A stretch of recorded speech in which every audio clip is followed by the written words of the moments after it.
તો કે પણ લાલા, ઇન્દ્રનો યજ્ઞ કરવો હોય તો કઈ કઈ વસ્તુ જોઈએ એ તો અમને ખબર છે, પણ આ ગિરિરાજજીની પૂજા કરવા માટે શું જોશે? તો કે બાબા, તમારા ઇન્દ્રને જેટલી વસ્તુ જોઈએ ને એટલી બધી વસ્તુ ગિરિરાજજીને જરૂર નથી.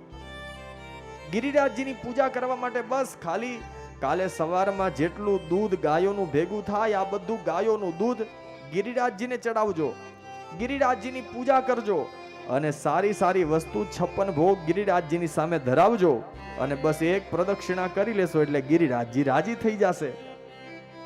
બીજા દિવસે સવારમાં ભગવાન બધા ગોવાળિયાઓને સાથે લઈ ગયા, ગિરિરાજજી ઉપર દૂધથી અભિષેક કર્યો, 56 ભોગ ધરાવ્યા.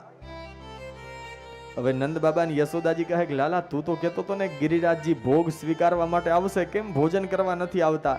તો કે એમનેમ થોડા કોઈ આવે, પેલા બોલાવવા તો પડે ને, બોલાવ્યા વિના કોઈ આવે? ભગવાન કહે કે બધાય આંખો બંધ કરીને ગિરિરાજજીને બોલાવો, હમણાં ગિરિરાજજી જમવા માટે આવશે. હવે બધાય આંખો બંધ કરીને બોલાવવા લાગ્યા, ગિરિરાજજી ભોજન કરવા પધારો, ગોવર્ધન ગિરિરાજજી ભોજન કરવા પધારો. જ્યાં આંખો બધાએ બંધ કરી તો ભગવાને પોતાનું એક શરીર ગિરિરાજજીમાં એક સ્વરૂપ પધરાવ્યું અને જ્યાં બધાએ આંખો ખોલી તો ગોવર્ધન પર્વતમાંથી સાક્ષાત ગિરિરાજજી પ્રગટ થયા અને જે 56 ભોગ ધરાવ્યા હતા એ આરોગવા લાગ્યા.